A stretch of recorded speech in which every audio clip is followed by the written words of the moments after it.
Mira, ya sabéis que a mí en este espacio concretamente no me gusta hablar de política, pero tampoco puedo evitar alzar la voz y bueno, pues dar mi punto de vista cuando desde la política se trata de utilizar la historia, de tergiversarla o de retorcerla con fines políticos, ¿no?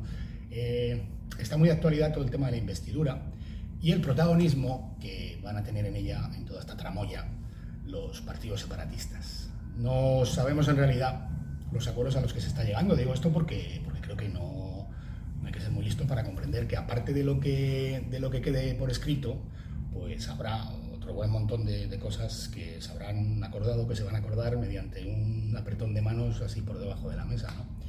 Muchas de esas cosas, si al final se producen, pues me refiero al reconocimiento de la nación catalana o vasca, o las dos, o a un referéndum de autodeterminación, se van a tratar de vestir desde muchos puntos de vista, no ya solo por parte del separatismo, obviamente, sino necesariamente por parte del gobierno y de todo su coro mediático, como de costumbre.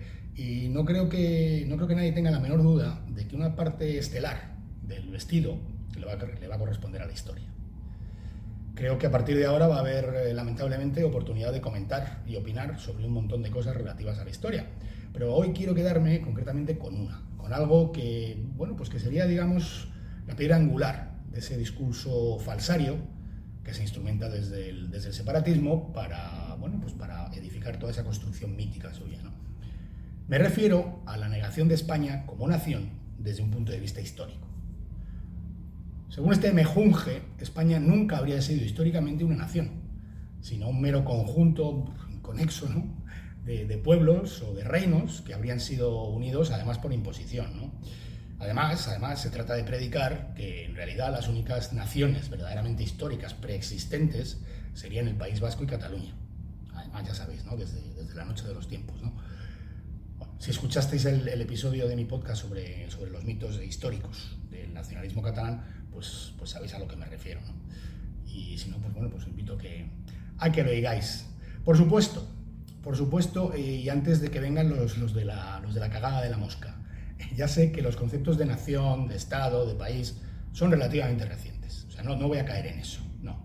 Simplemente quiero hablaros, a partir de ahora, de cómo la idea de una identidad pegada a un territorio es, en el caso de España, no solo cierta, sino además muy antigua. Mirad, las denominaciones Hispania, en latín, o Iberia, en griego, aparecen reflejadas como entidades en los libros de geografía más antiguos, desde Estrabón. Hablamos del siglo I antes de Cristo.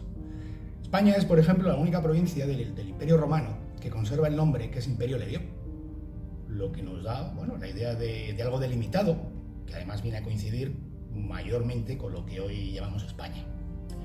Esa Hispania, ya caído el Imperio Romano y bajo los visigodos, es el lugar en el que, bajo Leovigildo concretamente, él y sus godos se van a integrar con la población hispano-romana y van a gobernar prácticamente toda la península. San Isidoro de Sevilla, que os he hablado del siglo VII, ya consideraba a España como una entidad con sentido propio en su obra De Laude Hispaniae. Y en otra obra suya, de Origine Regnum Gotorum, narra la primera historia que podríamos considerar nacional de un pueblo en la Edad Media. La crónica mozárabe del siglo siguiente, siglo VIII, describe textualmente a la ocupación de la península por parte del Islam como la pérdida de España. De hecho, a esta crónica se la conoce de manera alternativa como el lamento por la pérdida de España. Alfonso VI, siglo XI, toma el título de rey de España, Imperator Totius Hispaniae. Otro historiador, Rodrigo Jiménez de Rada, que vivió a caballo entre los siglos XII y XIII, en su De Rebus Hispaniae, en esa obra, presenta a España como una singularidad. Alfonso X el Sabio, rey de Castilla, escribe en el siglo XIII la primera Crónica General de España, llamada así, Crónica General de España, que además, y por cierto, es la primera historia nacional de un país europeo escrita en su propia lengua, está escrita en el antiguo castellano, no en latín ni en griego. Repito, nacional, país, bueno, ya lo sé, con conceptos posteriores, pero como siempre os digo, las gafitas de la historia, ¿vale? Las gafas de la historia. Jaime I el Conquistador hablaba de los cinco reinos de España: Castilla, la Corona de Aragón, Navarra, Portugal y el Reino de Granada. No se tiene noticia de que Jaime I de Aragón, el Conquistador, incluyera en ellos ni a Cataluña ni al País Vasco.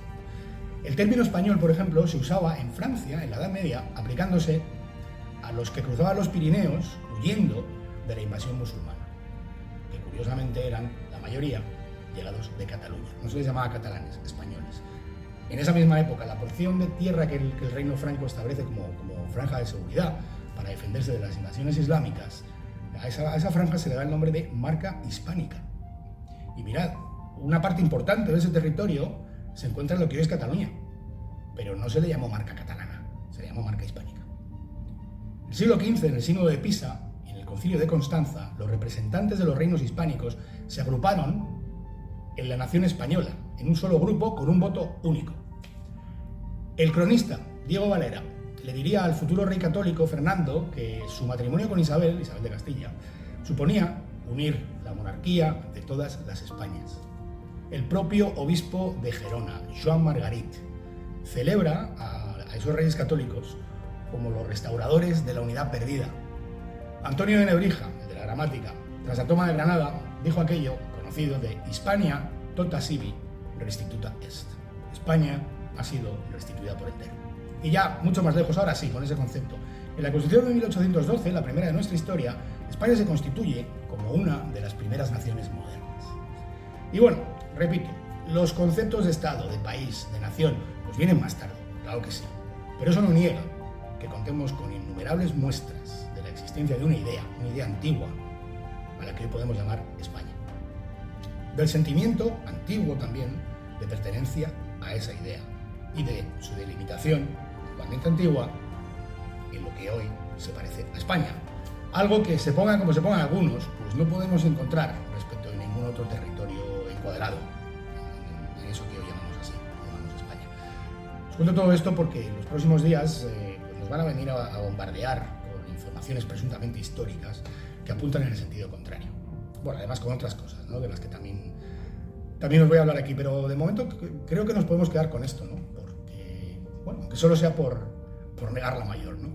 Repito, no vamos a entrar en discusiones políticas, pero la historia, que no nos la toquen, que no nos intenten vender motos, ¿vale?